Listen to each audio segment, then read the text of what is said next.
Welcome to But It Was Aliens, the extraterrestrial comedy podcast where we discuss and determine whether extraterrestrial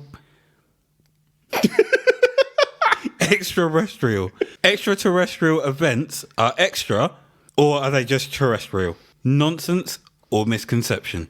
Today's file is hosted by myself, Moonwalker, and I am joined in extraterrestrial mischief by Senor Greybeard. What up, Greybeard?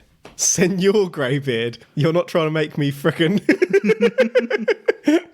Don't say it. Like a certain dog we know, are you? No. Senor Greybeard. Were you expecting that music to just come in your ear there? I was.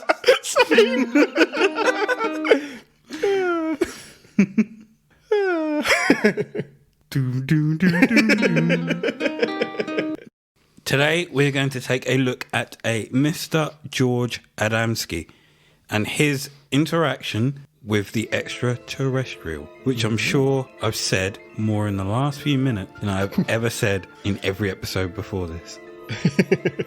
Now, that picture in front of you is of Mr. Adamski. I was going to ask, but I thought we'd get to it. And it's just there to give you a kind of marker as to what he looks like. Okay. So George Adamski was born the 17th of April, same birthday as my cousin, although a lot before. I was going to say, he looks like a pretty old guy. So he was born 17th of April, 1891. Jesus, he's really old. He was a Polish-American citizen and author. He has written 3 books in his lifetime. In 1953, he co-wrote Flying Saucers Have Landed with Desmond Leslie. In 1955, Inside the Spaceships. And the 3rd book, Flying Saucers Farewell, in 1961. So they came, they saw, and they buggered off. Pretty much. I'm sensing a theme here. Before we get into the books, let's go back into time. Don't leave me, girl. So we're going back way back to the 1920s, to be precise, in which Adamski was working in an Oregon flour mill and California concrete factory. California knows how to party. Ooh. It was at this time that he became interested in the esoteric occult religion known as theosophy. I looked at that and was like, what? I was just watching you waiting. And a variant of it called neo-theosophy. Theosophy teaches that there is an ancient and secretive brotherhood of spiritual adepts known as the Masters, who, although found across the world, are centered in Tibet. These masters are believed to have cultivated great wisdom and supernatural powers. This is very interesting already, and I can't tell you why, because it's one I've got coming up. It might cross paths a little bit. Ooh. But not anything to do with this guy. But Masters of the Universe. He-Man! Is this who that was based on? Have the power! Do you know what? It never crossed my mind until you just said it. But isn't his name Prince Adam? Ooh. Ooh. I wonder, is that a future probe? Is He-Man real? Ooh. Can you remember the film? Was it Dolph Lundgren in it? Yes. Yeah. That was terrible. But at the time... Fantastic. It was terrible, but I absolutely loved it when I was like 5 years old. So it draws its philosophy from older European philosophies like Neoplatonism and Asian religions like Hinduism and Buddhism. Have you heard of theosophy before? I've heard of Hinduism and Buddhism, and weirdly, I think I've heard of Neoplatonism as well. But So- no, I haven't heard of theosophy. So can you take a look at the symbol and describe what you see? It's the Illuminati. Oh shit. This is the symbol for theosophy. Okay. What did I just say? It's Oh, Illuminati, shit. Illuminati Nazis is what it is. So we have, is it the Ankh, is it called? When it's like a cross with a circle on top. We've got the naughty Nazi symbol on top of that. And we've got, is it Star of David underneath it? I think so. Yeah. I'm not too familiar on what. So we've got the star with the Ankh or Ankh in the middle of it, and then a swastika on top. And there's a slogan: "There is no religion higher than truth." This is some Illuminati shit. What else? Oh, a snake eating its tail. There's no beginning, no end. I hadn't even noticed the snake. And above. I don't know what that is above. I was going to skip past it because I've got no idea. It looks like Turkish writing. I'm pretty sure that is the symbol for peace. That is not the symbol for peace. Peace is like the Mercedes symbol. This is the symbol for war. And bongs. I can't remember what religion it is, but I've seen that before. It's quite a popular symbol. Okay. Is it like one people have tattooed quite a lot? Yeah. Okay. So, snakes aren't usually on good religions, are they? Didn't a snake tempt Eve to eat the apple? Yes. But they are also a symbol for rebirth in other cultures. They are also a symbol for Voldemort. I don't see how that's a bad thing. All right, Captain Slytherin. By 1930, Adamski was a minor figure in the occult scene in California. And was teaching his personal mix of Christianity and Eastern religions. He coined these universal, progressive Christianity and universal law. Progressive makes it sound like a rock band. A terrible rock band. In the early 30s, he founded the Royal Order of Tibet, and their meetings were held in the Temple of Scientific Philosophy. He was a philosopher and teacher at the temple, and during Prohibition, they were granted a license to make wine for religious purposes. Why else would you even make wine? I know, right? He was quoted as saying, "I made enough wine for all of Southern California. California! And I was making a fortune." But the end of Prohibition soon brought an end to that. Oh dear. I can see you twitching. Don't worry. The aliens are coming. But to summarise before they do, what are your thoughts so far? So we've got the evil Illuminati. This chap is interested in the occult. I can't remember what you said about Tibet. He founded the Royal Order of Tibet, and the Masters. What concerns me, though... They were known as the Masters. What concerns me at this point is we've already seen that he's onto money-making schemes, making wine for religious purposes, a.k.a. making dollar bills, y'all. How do you know that money was not then put into creating his own church? To then make more money. We'll soon find out. In 1940, Adamski and his wife and a few friends moved to a ranch near Palomar Mountain, where they spent their time studying philosophy, religion, and farming. Using funding from one of his students, Alice K. Wells, they built a new home, a campground called Palomar Gardens, and a small restaurant called Palomar Gardens Cafe. Adamski also built a wooden observatory to house his 6-inch telescope, which sounds small, but apparently it's actually useful and is capable of seeing planets. It ain't the size, that's what you do with it. Visitors and tourists of Palomar Mountain got the impression that Adamski was an astronomer connected to the famous Palomar Observatory. Adamski would only correct someone of this if he was pressed. He was also called Professor by his followers and admirers, but he didn't have anything more than a 3rd grade education. Okay. You're not setting him up to be a very trustable guy so far. I also noticed that a lot of the people that I investigate don't hold like any PhDs or degrees or anything like that. They all seem to be dropouts at an early age of school. Did Doc Levingwood have a degree? He's a doc. It wasn't him I was investigating. Well, no, but he popped up. It was the thumb. The thumb. But, okay, he's got followers already as well. It's a cult. Maybe they're just woke. They realised This ain't woke. what was going on. This is a money-making scheme. He put them onto a different type of thinking. And How they to make accepted it. dollars. So imagine, if you would, everyone around you thinks on a certain level, and you're on like the 4th plane. Everyone else is on Take my money. like plane 3. What he's done is elevated the thinking of those around him, and they now see where he's coming from. So he's not alone in his thoughts.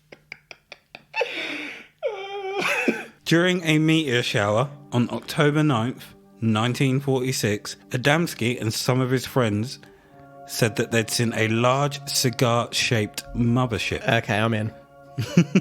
And in the early part of 1947, Adamski took a photo of what he said was the ship that they had seen in 1946 crossing in front of the moon over Palomar. Following the first widely publicised UFO sighting in the USA, Adamski had claimed that he'd seen 184 UFOs pass over Palomar Garden one evening. One evening? 184? Holy crap, that's a fleet. That's like planet-ending levels. I don't know if he saw them all on the same evening or if he Set it on. set it on like Regardless, he couldn't just say I saw 1 or 2, did he? He had to go a little bit. 184. He had to push it that little bit too far. What if he did see a So fleet? people started calling bullshit on him. Take a step back. Oh, it was aliens.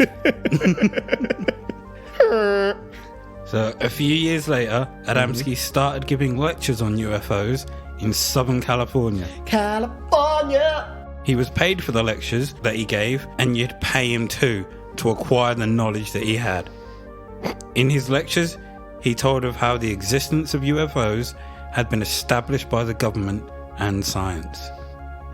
Also in his lectures, Adamski further claimed that science now knows that there is life on other planets, all planets, within our solar system, and that photos of Mars taken from his observatory have proven the canals on Mars are man-made, built by an intelligence far greater than any man's on Earth. So this is all with his 6-inch telescope. Yep. There's life on all That's what planets. you do with it, son. I mean, who's to say that there isn't life on all planets? He also didn't say that he saw life. He says science now knows. I'd be very, very surprised if there's life on all the other planets, but I wouldn't.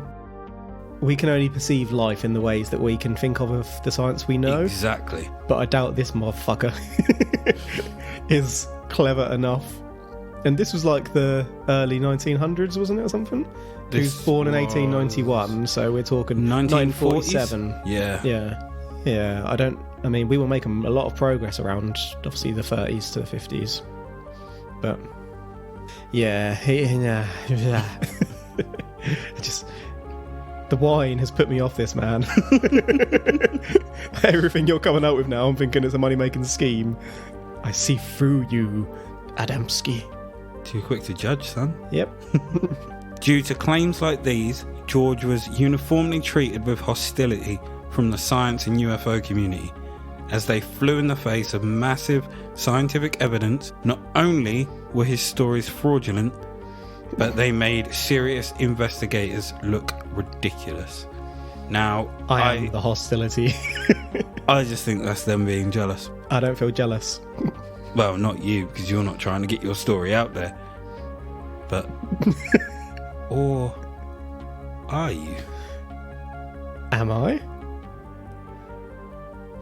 No. Do you like wine? Adamski took a photo on the 29th of May 1950, which is allegedly 6 unidentified objects in the sky. This same picture was depicted on a August 1978 commemorative stamp issued by Grenada in order to mark the year of UFOs.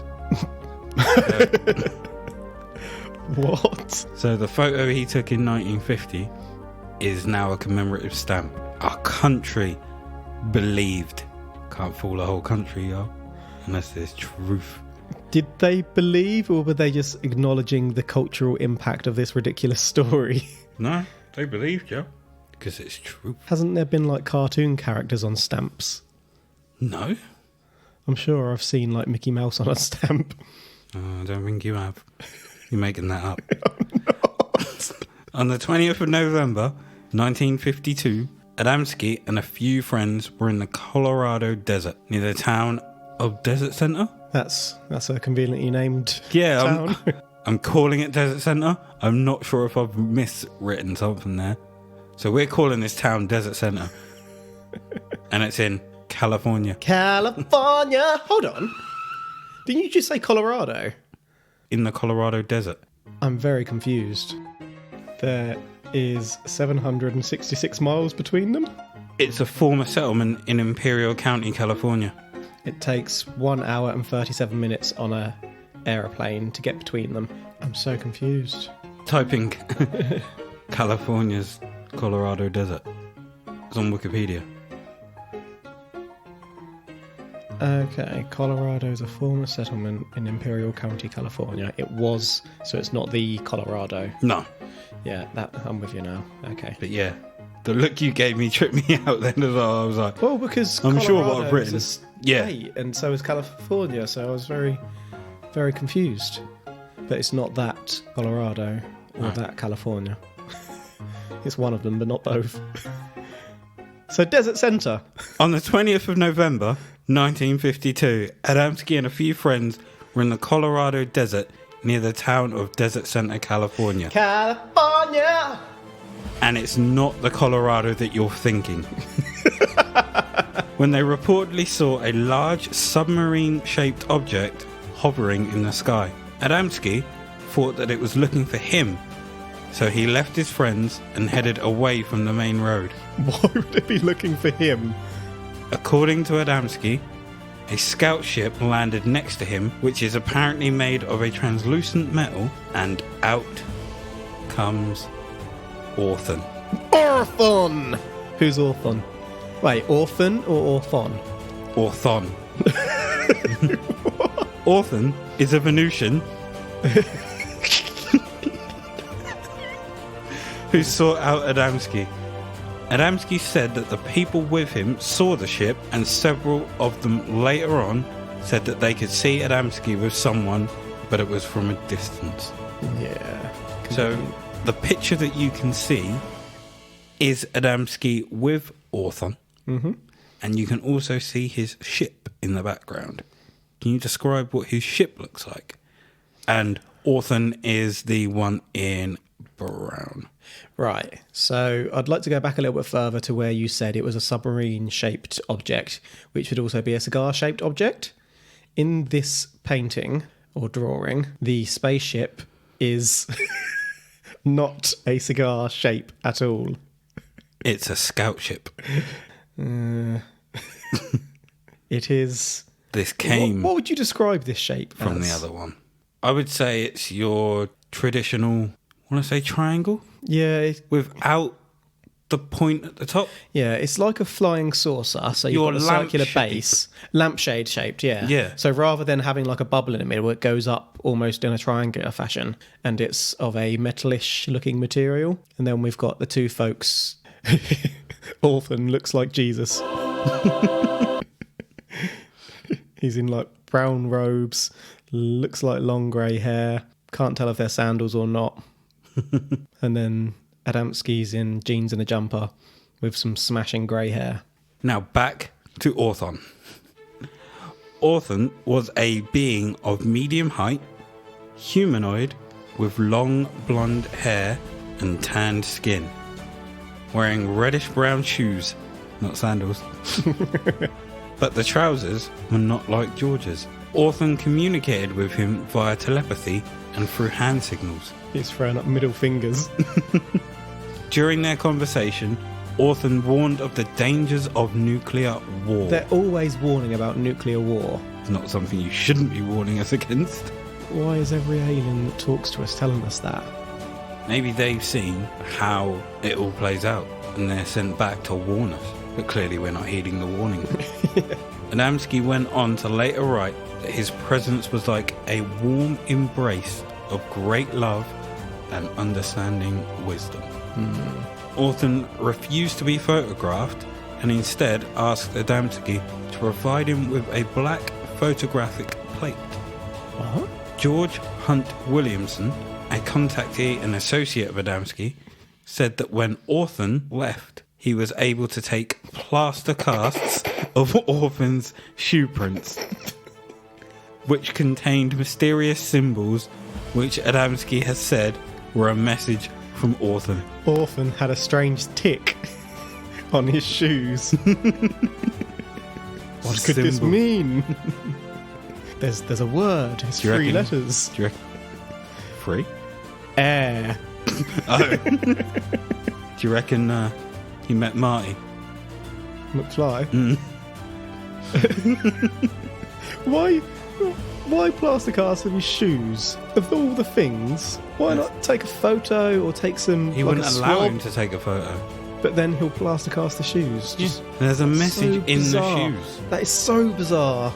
Orton is said to have returned the photographic plate to Adamski on the 13th of December 1952. When developed, it was found to contain new strange symbols. It was at this meeting that Adamski is said to have taken the famous photograph of Orton's ship using his 6-inch telescope. Skeptics, however, said it looked suspiciously like the top of a chicken brooder for warming newly hatched poultry. And that is the picture that you can see below. Okay, I wouldn't even know how to begin describing that. I would say that looks exactly like Orphan's ship that you see in the other picture. I wouldn't, because that one doesn't go up in such a straight line. Because it's taken from a different viewpoint. Even so, though, the disc at the bottom isn't flat. It goes up a tiny bit, and then it goes flat from there, and then it goes up again. An artist's drawing isn't going to be as accurate as a photograph. Oh, it looks exactly like it. It's not going to be as accurate. They didn't have the skills as some of our previous pricks. Subjects. Yeah. So they found a new strange symbol. Was it Adidas? Kappa. That was a strange symbol. I've never, to my knowledge, seen a chicken brooder, so I can't really comment on it. But that doesn't look like a photo that's in the sky, really. And if it's far away, which you'd assume it would be to get with a telescope, it looks very close up to the lens. What if he had a really good camera? In 1952? Had a lot of money. From all that wine. I feel like my throat is warming up to give you a little song about this thing that I could call. Do you have any other questions before we move on? That aren't songs. He communicated with him with middle fingers and telepathy. Mm-hmm. What did he say? Nuclear war. Nuclear war was quite rife, obviously, following the nuclear bombs being dropped in Japan in 1945. Yeah, no. It's because it was such a big focus in society for the next few decades, actually, that was the popular thing to warn about by these new age folk who call bullshitty topics. So if an alien came and warned of nuclear war... Would they warn nuclear war? They've got the technology to get here. Would they not warn of some future technology that could do real damage to, like, galaxies? What if they warned of nuclear war and we took that warning, heeded it, and that's the reason we haven't been destroyed But thus we have far? Nuclear powers in the world. Still there, but no one's used them But we yet. could use them. Fingers crossed. Desmond... Oh, go on. I don't really have as many thoughts as I usually would at this point, I feel. It's outrageously bullshit at the moment. And all I can see is the holes in it. There's nothing that's sort of grabbed me and made me think, ooh, where's this going to go? It's just, this is complete bullshit. This man is after money.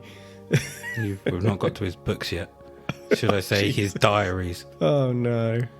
So Desmond Leslie struck up a dialogue with Adamski. Mm-hmm. Leslie had created a low-budget UFO film entitled Them and the Thing.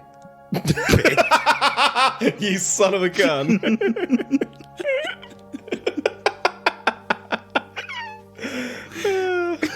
And his home, Castle Leslie. Castle Leslie? Yep. He's King Leslie of Castle Leslie. I mean, if you had your own castle, would you not call it Castle John? Yeah. Good point. There we go. I'd call the street... Castle Greybeard. I was going to say, is it Castle Grey Skull? And what would you call... Yes, Castle Grey Skull with the driveway Greybeard. Castle Leslie. In need of money and eager to create a bestseller, Leslie had written a manuscript. You said it yourself there. He's eager to create a bestseller. Leslie had written a manuscript about the visit to Earth by aliens. Adamski sent Leslie a written account of his contact with Orphan and photos he'd taken. Leslie combined the two works into the 1953 co-authored book Flying Saucers Have Landed. It became a bestseller and brought them both media attention. Every time I see flying saucers now, I'm thinking of the documentary on Huggins, Love and Flying Saucers. That's brilliant. I still need to see that. Yeah, it's a fine look at a very complex man. Do you watch it on YouTube? I believe so. It was a while ago now. Might check that I certainly out, watched it on the internet. The next year, Leslie visited Adamski and witnessed a UFO for himself. He sent a letter to his wife describing it. He described it as a beautiful golden ship in the sunset, but brighter than the sunset. It slowly faded out the way they do. The way they do? Wasn't this the first one he saw? Yep. And how does he know it's the way they do? Maybe Adamski had told him what happened. Ah, my vocal cords are heating up, son. In his 1955 book, Inside the Spaceships, Adamski claimed that Orphan arranged for him to be taken on a trip to see the solar system, including his home planet, Venus. The location where Orphan said the late Mrs. Adamski had been reincarnated. Oh, this is getting a bit gnarly. He claimed that in another voyage, he met the 1,000-year-old elder philosopher of space people. This guy's name? The Master. Buffy. Adamski said that he and the Master discussed philosophy, religion, and the Earth's place in the universe. Bet they did. Adamski said he learned that he had been selected by Nordic aliens Here we go. to bring their message of peace to Earth people. We've got Nordics, finally something to grasp onto. I told you not to be so rash. I still think he's full of shit, but at least he's latched it onto something. Other humans throughout history had also served as their messengers, including Jesus Christ himself. Wait, are they saying he was a messenger or he was a Nordic? He was a messenger. Okay, so that's technically saying these folks are God, in a way, then. Or that God's an alien. If Christ is the messenger, and Christ was the messenger of God in our eyes, but he's actually taken messages from the aliens, do we see them as God? I was about to say God see them as as I aliens. come to realise this, my head's literally just going to explode and I'm going to go onto that higher plane. Level 4, baby! Woohoo! Now for the retail price of £20, you can get my next book, which will help you get to level 7. Do you like wine? Adamski further claimed that aliens were peacefully living on Earth and he'd met them in bars. I feel I need to be walked through how he met them in bars. Hey, baby. Hello. In 1957, Adamski received a letter signed R.E. Straith, alleged representative of the Cultural Exchange Committee of the US State Department. I've never heard of that committee. The letter said the US government knew that Adamski had spoken to extraterrestrials in 1955 in a desert in California. California! And that a group of highly placed government officials planned on public corroboration of Adamski's story. Adamski was proud of this endorsement and exhibited it to support his claims. He wore that shit with pride, son. Chest puffed, lats spread, peacocking like a motherfucker. Anything you'd like to ask or anything you'd like to get off your chest before we continue? There's so much going on. I don't even know where I am. So Jesus was an alien who's associated with the not Master from necessarily Buffy. An alien, but a messenger. Or an alien. Okay, yeah, he was a messenger of Nordics, I think it was, wasn't it? So God is an alien. This is... What if God was a DJ? Have we covered the books? There was Leslie's books, wasn't there? Mm-hmm. Yeah. And in the second book, he takes the trip around the solar system. This is probably one of the most confusing ones that we've covered for me thus far. I feel like I can't take anything in because it's just bouncing so erratically from... Like 1 minute he's selling wine, the next minute he's got a 6-incher, then he's seeing Nordics and he's writing books. There's a movie bitch. But that last bit about the Cultural Exchange Committee confirming that Adamski was speaking with aliens. Yep. That's bullshit. He wrote that letter himself. He actually didn't. He actually received that letter. From one of his followers. Nope. Pretending to be... Who are the Cultural Exchange Committee of the US State Department? He's received that letter. Okay? Right. In 1985, ufologist James W. Moseley revealed that the letter was a hoax. Moseley and a friend, Gray Baker, had obtained an official State Department letterhead created by the R.E. Strafe persona and then written the letter as a prank. Dirty boys. According to Moseley, the FBI investigated the case and discovered that the letter was a hoax, but charges were not filed against Moseley or Barker. The FBI investigated it? Moseley also wrote that the FBI informed Adamski that the Strafe letter was a hoax and asked him to stop using it as evidence in support of his claims, but that Adamski refused and continued to display the letter in his lectures and talks. He was peacocking on that thing so much. He refused to believe the FBI. He was like, no, it's real. This was not the first time Adamski had claimed government support for his UFO stories. In 1953, he told a meeting of the California Lions Club that his material has all been cleared with the Federal Bureau of Investigation and Air Force Intelligence. When the FBI learned of Adamski's claims, 3 agents were sent to talk to him. He denied having stated that the FBI or USAF intelligence supported his claims, even though his marks were reported to a local newspaper, the Riverside Enterprise, and he agreed to sign a letter stating that he understood the implications of making false claims and that the FBI did not endorse the claims of individuals. The 3 FBI agents also signed the letter and a copy was given to Adamski. Adamski, however, told a reporter that he'd been cleared by the FBI and displayed the letter as proof. A complaint was lodged and more FBI agents were sent to retrieve Adamski's copy of the letter. They warned him that legal action would be taken if he continues. He used this to his advantage, though, and later said the FBI had warned him to keep quiet. He's just spinning yarns. Every time that something happens, he turns it to his potential advantage. So you don't think that the FBI are actually trying to keep him quiet? That he actually knows something and they're trying to keep him quiet? No, I don't. I think they were just pissed off of him trying to tarnish their good name. What good name? In this instance. The FBI has a good name. An agent walks past the window. I don't want to be assassinated.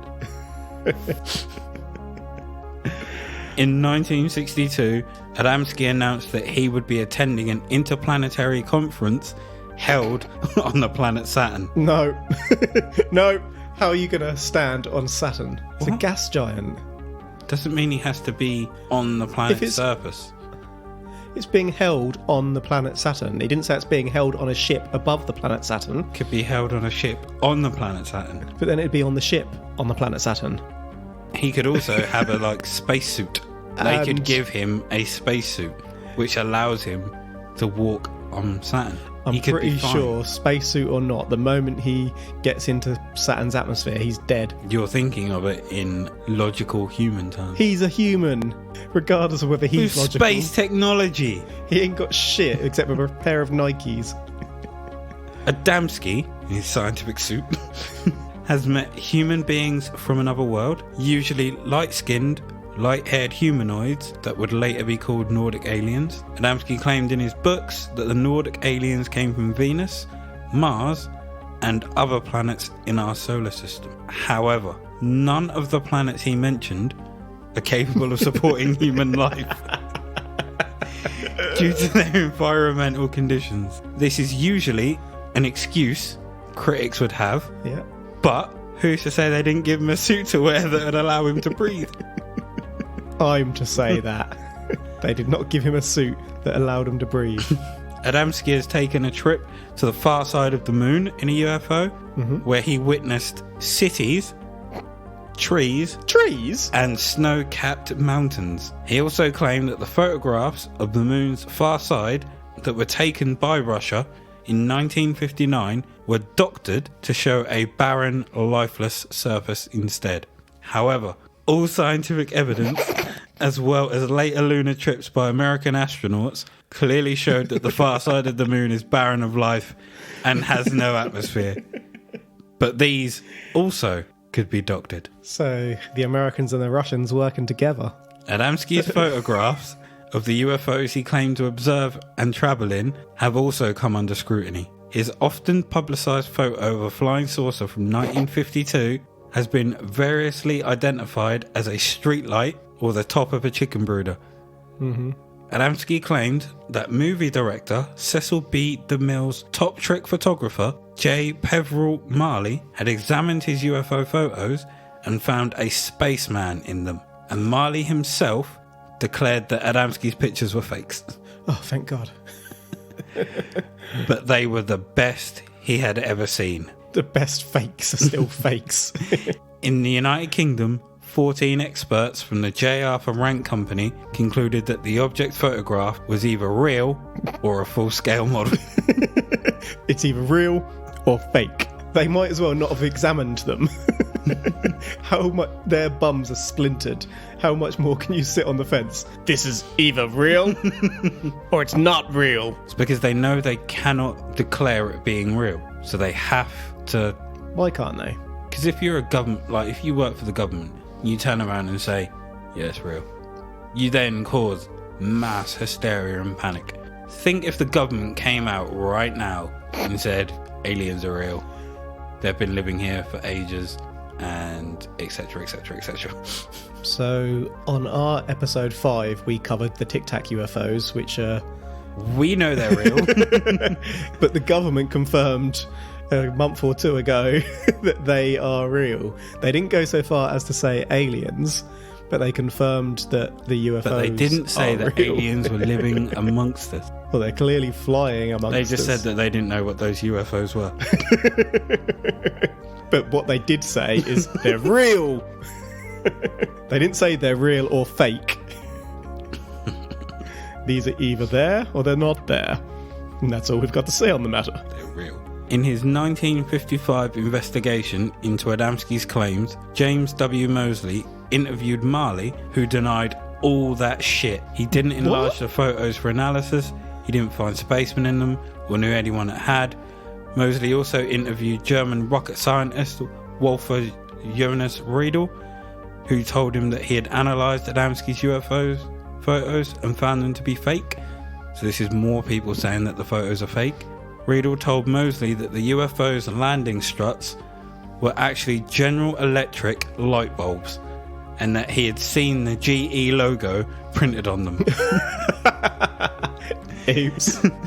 In 2012, UFO researcher Joel Carpenter identified the reflector shade of a widely available 1930s pressurized gas lantern as an identical visual match to the main portion of Adamski's saucer. Oh no, Adamski. Mosley found other flaws in Adamski's story. He interviewed several of the people that Adamski claimed had been with him in his initial meeting with Orphan, and found that these witnesses contradicted Adamski's claims. Al Bailey denied to Mosley that he had seen a UFO in the desert or the alien that Adamski described. Gerald Baker, who worked at Palomar Gardens, overheard a tape-recorded account of what was to happen in the desert, who was to go, and other details several days before Adamski's claimed meeting with Orton.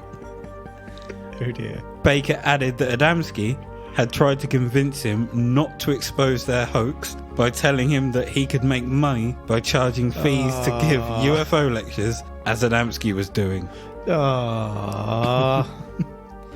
Adamski told him, "Now you know the UFO picture connected to your name in this book, Flying Saucers Have Landed, and with people knowing that you are connected with flying saucers, you could do yourself a lot of good. You could give lectures in the evenings. There is a demand for this. You could support yourself by the picture in the book with your name." George Hunt Williamson, another prominent contactee and friend of Adamski, didn't witness shit, despite his public statements claiming otherwise. They're all turning on him. When Irma Baker, Gerald Baker's wife, accused him of lying about the incident, Williamson told her cryptically that sometimes to gain admittance, one has to go around the back door. This is in his report on Adamski. Mosley wrote, "There's enough bullshit and lies in here that I highlight to doubt the sincerity of his words." Well, they aren't exactly his words, but that's my summary of it. Now, in his actual words, he also said this: "The reader will be moved to make for himself a careful re-evaluation of the worth of Adamski's book." Shit all is the worth of said book. In the early to mid-1950s, Adamski was also investigated by USAF Captain Edward J. Ruppelt. He was the head of Project Blue Book. Oh, indeed. Blue Book actually looked at this. Yep. Stupid bastards. He dressed as a civvy and attended one of Adamski's lectures before a large crowd at his Palomar Gardens cafe. Ruppelt concluded that Adamski was a talented con artist whose UFO stories were designed to make money from his gullible followers and listeners, and he compared Adamski to the famed hoaxer, carnival and circus showman P.T. Barnum. Ruppelt has said, "To look at the man and listen to his stories, you had an immediate urge to believe him. He was dressed in well-worn but neat overalls. He was slightly greying hair and the most honest pair of eyes I've ever seen. He spoke softly and naively, almost pathetically, giving the impression that most people think I'm crazy, but honestly, I'm really not." Because I'm a hoaxer. According to Ruppelt, Adamski had a persuasive effect on his audience. When Adamski finished his stories, Ruppelt noted that many of his listeners purchased copies of Adamski's UFO photos that were on sale. At another lecture led by Adamski and other well-known contactees, Ruppelt wrote that people paid hard-earned money to actually hear Adamski's stories. According to Ruppelt, by 1960, Adamski's UFO lectures, and in particular his first two books, had made him an affluent man. His hamburger stand is boarded up and he now lives in a big ranch house. He vacations in Mexico and has his own clerical staff. His two books, Flying Saucers Have Landed and Inside the Spaceships, have sold 200,000 copies and have been translated into every language except Russian. Ruppelt humorously noted that by 1960, two beautiful space women who claimed to be Nordic aliens were dating Adamski, a blonde from Saturn called Kalna and another woman named Ilmuth. The first alien Adamski claimed to have met was from Venus, which has an average surface temperature of 464 degrees Celsius. And an average population of 0. With the atmospheric pressure being 92 times that of Earth and clouds which rain a toxic acid-like substance, Yep. I highly doubt he went to Venus. In the 1955 book, Inside the Spaceships, which describes his travels through Earth's solar systems in a UFO, that is thought to be a remake of his 1949 science fiction book titled Pioneers of Space, which was ghostwritten for him by Lucy McGuinness, which describes a fictional voyage through the solar system. What an absolute crock of shit. I'm so glad that the space girlfriends weren't called Kioma. I'd have thrown my shoe. Now, what I'd like you to do is check my honest eyes. I know it could be hard to fathom, but it was aliens. You freaking liar. Look into my honest eyes. Okay, I'd like to ask your honest eyes a question. How far into this investigation? You closed your eyes. How far into this investigation were you before you yourself called bullshit? Wine. Was that the very first thing you saw? Yep.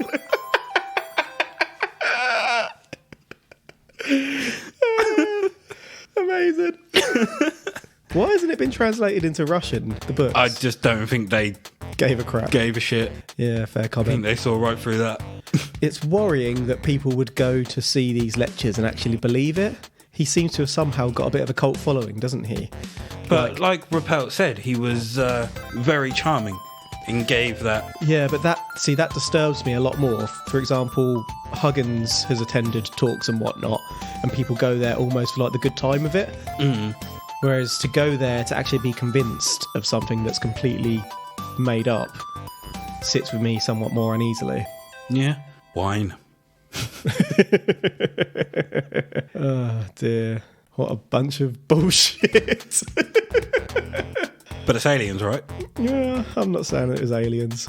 Very, very firm, not aliens. Me neither. But I did have fun looking up all his bullshit and like how far it went. Yeah. I like how everyone turned on him, was like, nah. It's bullshit. Not involved, mate. When you started talking about him holidaying in Mexico and stuff, I was thinking, shit, maybe he is an alien. He's more than 100 years old. How is he still doing this stuff? Then I remembered you were talking about the 60s at the time. Because he Is it was because I threw you off with the 91. 1891? Yeah. When he was born, yeah. Yeah, so if he was still holidaying in Mexico and banging two attractive Nordic females, Nordic female Then- aliens. Boink, boink, boink, boink, boink. at 130 years old, he's doing well. I'll reevaluate. But no, utter bullshit. What a snake oil salesman. Dear, he's got to be one of the biggest bullshitters that we've come across. Mm-hmm. I'd say top 3. Easily. Well, I would put him at number 1. I'd put him at number 2. I don't mean in terms of... I know what you mean. Like, Disgustingness. yeah, I mean in terms of the amount of people Bullshit, that yeah. manage to believe this bullshit. But then, you know who has tried to make people believe him. It's just that times are different now. We're further in the future. That is And it's true. easier to disprove. Whereas, yeah, if this dude had been doing this in like 2006, 2007, then Different time. he probably would have been quite a hated figure. Okay, thank you for taking the time to listen to this week's file and the podcast in general. You can follow us at But It Was Aliens Podcast on Instagram, But It Was Aliens on Twitter, and we are now on Facebook. We have a page called But It Was Aliens, and we also have a Facebook group called Extraterrestrial Towers, where you can chat with like-minded probers and even ourselves. If there's a visit you would like us to probe, you can email us at butitwasaliens@gmail.com, or you can leave it in the Facebook group. I'm sure we'll find it there. Think turkeys are aliens? Think your mobile phone is an alien device? Definitely. Think that your favourite TV show is by an alien? Hashtag probe. Hashtag probe. They got breath baby pigs and you gotta feed it.